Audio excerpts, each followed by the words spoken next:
In this video, we're going to simply explain how to start the keto diet, how to track your progress, and how to meet your keto goals. Stay tuned.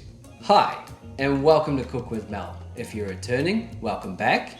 If you're new here, please do consider subscribing and tap the notification bell so you know when we posted a new recipe.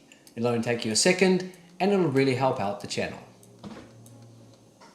How was that? Pretty good. 8 takes. Nailed it.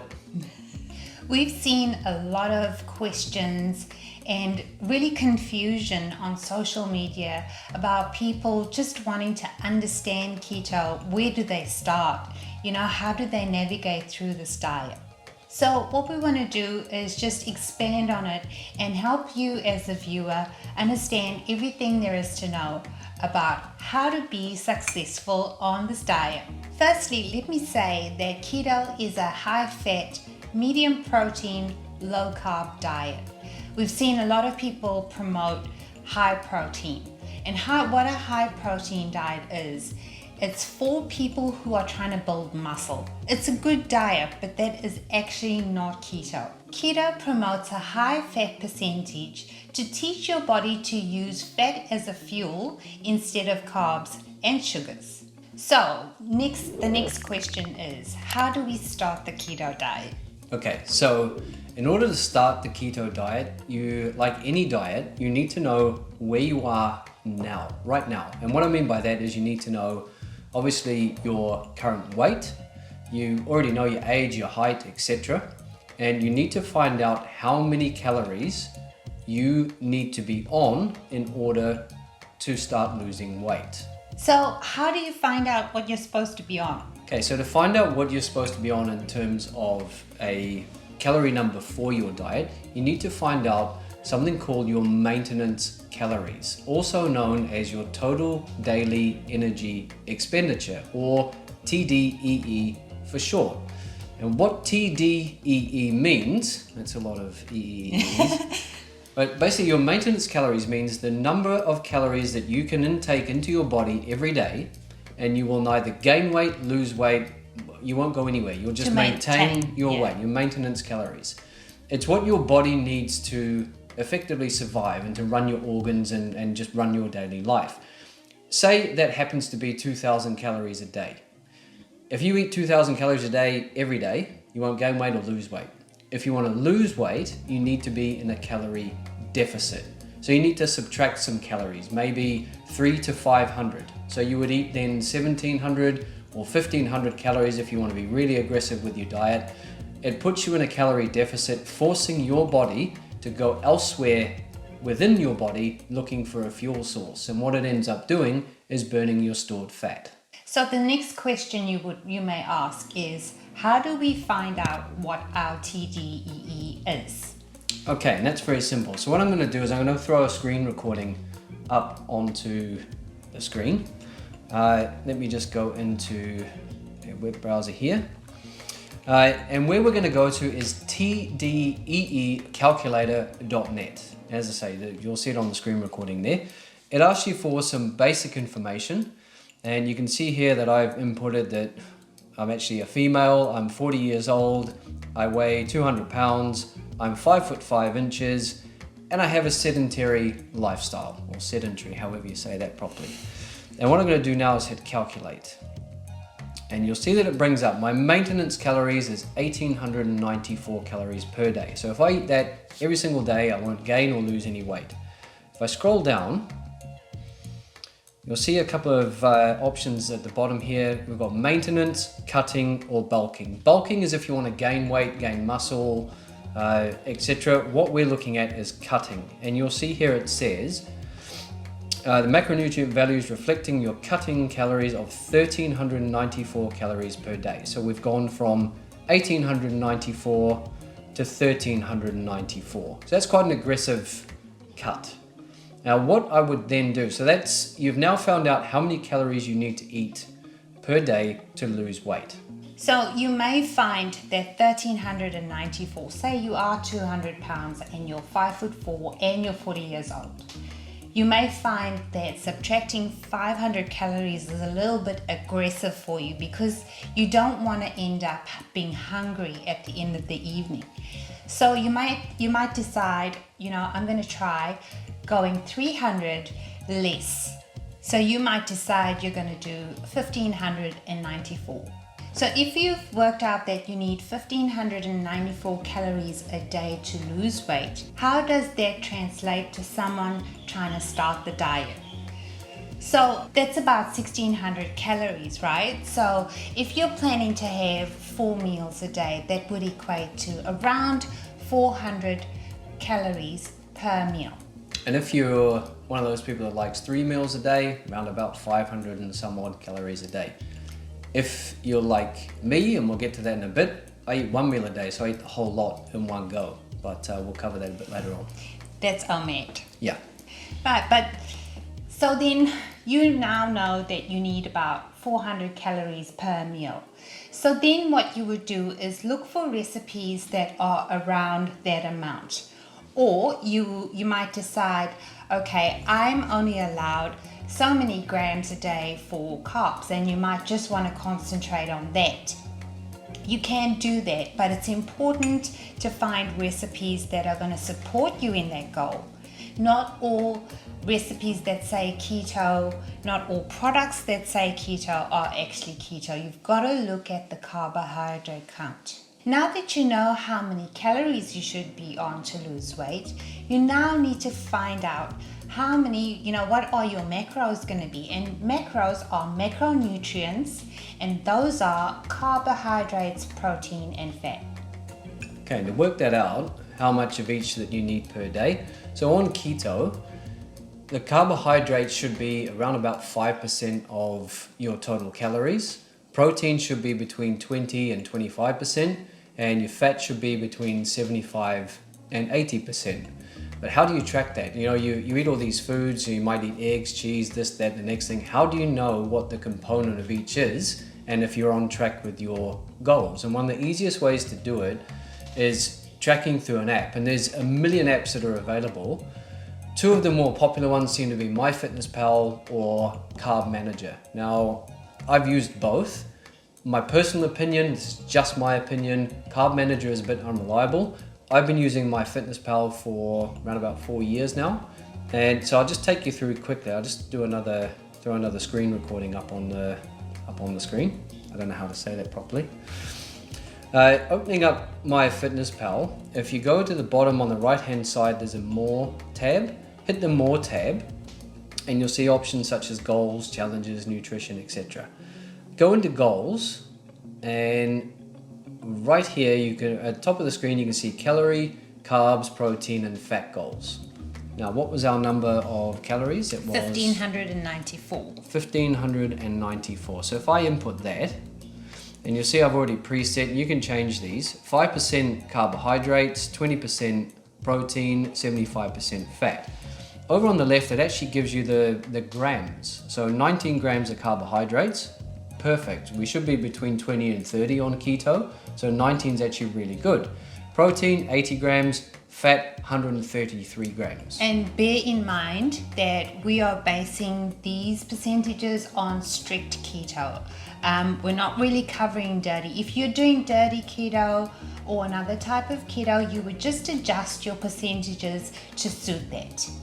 I do want to give you a tip about, there's always the question of, I'm not losing weight, what am I doing wrong? If you are already tracking your meals and what, you eat and drink, you would probably need to check your TDEE again. If you've lost some weight, you need to reset your goals and your TDE calories so that it makes adjustments in your app. So effectively what that means is that, remember we found out the maintenance calories before, and then you put yourself in a calorie deficit and you work on that every day. As your weight comes down, that what was previously your calorie deficit then becomes your maintenance calories. So you then have to do one of either two things. drop your calories down again, or introduce some exercise so you're burning calories that way. You always want to have your body in a calorie deficit. Essentially, your body adapts. So as your weight comes down, as I say, your maintenance calories kind of catch up. So you need to make those adjustments. And look, with that said, one of the things that you're going to find as your body becomes fat adapted, one of the key components of keto and why it's so much more efficient as a diet than a carb-based diet is that it actually suppresses your hunger. So even though you need to keep dropping your calories to, keep being in a calorie deficit, what you will find is that your appetite just disappears altogether. And why is that? It is due to your body using fat as a fuel rather than carbs and sugars. And that's what they mean when they say you become fat adapted. And one other benefit of that is that when you're on a carb-based diet, certainly I found this, and a lot of people I speak to find this, you're almost constantly hungry, and that's when you start reaching for snacks and cheaty things, and you're raiding the cupboards at midnight because you're just in a constant state of hunger. On the keto diet, that doesn't happen. In fact, happens to me all the time. I'll get to 3, 4, 5 o'clock in the afternoon and realize I haven't actually eaten a meal that day. And that's why I eat all my calories in one go, which is also known as OMAD, 1 meal a day, or intermittent fasting. I eat all my calories in one go because I simply forget to eat. You get busy with your day, you're not hungry, it's not in the forefront of your mind to go and search for food all the time. So it's a great benefit of the keto diet. And a couple of the other ones is your skin clears up, you find that your skin looks a lot healthier, and you have an insane amount of energy. Almost like you're on an energy drink or caffeine kind of diet. So it's a couple of other side effects which are really good. There are so many different tools that people use during the keto diet, one of them being intermittent fasting. Ketone testing is another, and people include exercise or they don't. For us, we believe in simplifying keto completely. I don't test my ketones. I hardly weigh myself. And why is that? All I do is I just eat from the approved lists, and you can have a look through all our recipes. We keep it low carb, medium protein, high fat. The reason for that is life is stressful. I have, so many things on the go. You might have a new baby, you might have a high pressure job. What you don't want is to be adding stress to your life, because a body that is stressed out doesn't want to lose weight. So why not simplify keto? Yeah, it's very true. And look, I've never tested a ketone yet, and I've been doing keto for 4 years. I've never tested ketones, and I don't weigh myself. I think I probably weigh myself once a month if I'm lucky. There's a couple of easier ways you can tell if you're losing weight on keto, or if you're actually, in ketosis. Number one, your appetite disappears altogether, but you can actually tell by your clothes more so than the number on the scale. You'll notice that your pants are fitting a little bit looser, or the shirt's hanging a little bit, whatever it may be that you're wearing. There's other ways to tell, and you'll start feeling better. I guess what we're promoting here is to make keto your lifestyle. When I started the keto diet, I used to cheat all the time, and I couldn't understand why I wasn't getting the hang of it. But I committed myself to it, and what I told myself every day, all day, was that I was allergic to carbs, normal flours, normal sugar, and now I still tell myself I'm allergic. And that has helped me stay on track on the keto diet. Yeah, and you're right, it is a mindset shift, because without giving away ages, you've been on the planet a long time. I'll give away my age happily. I'm 41 years old. I spent 36 years of that eating a carbohydrate-based diet. That's what your mind and your body is conditioned to. So you've then got to have an adjustment, reset yourself, and condition yourself that the keto diet is now your new normal. So it becomes kind of a second nature habit, if you like. And the next question you're probably asking yourself right about now is, how do I not cheat on this diet? And we're going to give you some tips on how to stay on track. Okay, so just before you do that, let's just have a quick recap. So we've gone through what the keto diet is, what the keto diet does for you, how to work out your starting point, how to actually start and keep track of your food and your fat numbers and that sort of thing, and what some of the other benefits of the keto diet are. And the different ways people keto. Yes. And what you're about to say is probably one of the things that people struggle with the most when they start. How do I not cheat on my diet? How do I not reach for that carb-loaded snack or whatever it is that I've been used to eating for so many years? How do I stay on track? So I guess the first tip is, and this is especially if you're afraid and you're stressed about starting, the important thing to do for me first is to make yourself a priority. In your life, you may have a very stressful life, you may have lots on the go. Carve out at least an hour a week, 2 hours a week for yourself and say, this is my time. And why am I saying that? Is because you need to be prepared to change your life. And what are you going to be doing in those 2 hours?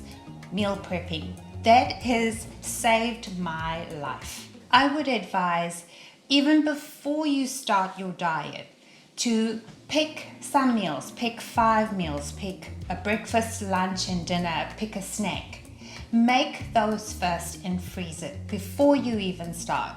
Why you need to do that is because you need to stop yourself from reaching something that you're not allowed. It's also going to save you money because you won't be buying takeaways. And you're right, it's one of the safest ways to do keto, because trust me on this, if you make food at home and you make it in advance, you know exactly what's in it, and you know when you do get that urge to go and have something, you're reaching for something that's going to keep you on your diet, keep you in ketosis, and keep you on track with your goals.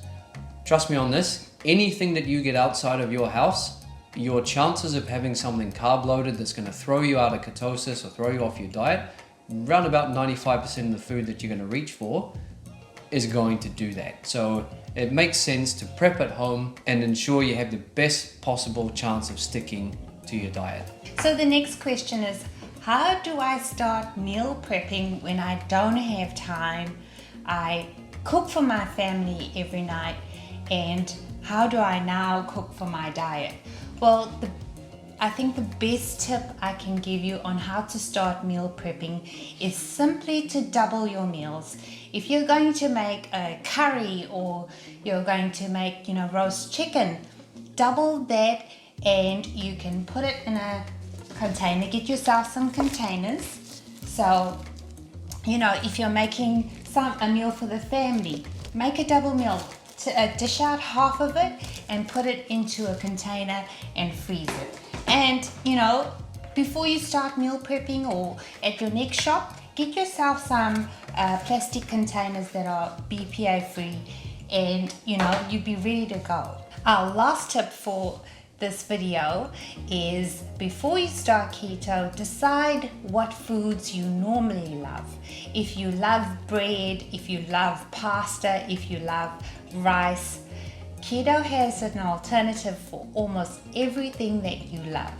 I haven't found an alternative for popcorn yet, but almost everything that you love now, you'll be able to find on keto, and our channel gives you a whole range of recipes that you can use. And there's, the internet, there's Pinterest, there's the whole of YouTube as well. You can search for great keto meals. Just to make sure that before you decide to cook a keto meal, that you have the correct macronutrients or nutritional information so you can stay on track. And that's where something like MyFitnessPal can help. Just plug in all of your food, all of your ingredients into the app before you even start, and it will tell you what percentage of it is carbs, what's fat, what's protein, etc. And then you can work out whether it's actually going to be suitable for you or not, or whether you might need to adjust something. Or it'd be really handy if, you know, whoever's providing the recipe has the nutritional information for you already. Well, I do hope that we provided valuable information to you. And if you have any questions or, you know, a topic that you would like us to cover, please drop us a comment down below. And like we said before, this is not a science-based video. We are speaking simply from our experience and, you know, just to help you understand in simple terms what keto is all about and how to start. And one more tip. Water. It's your best friend on keto. Thank me later. Thanks so much for watching. Stay safe and be well.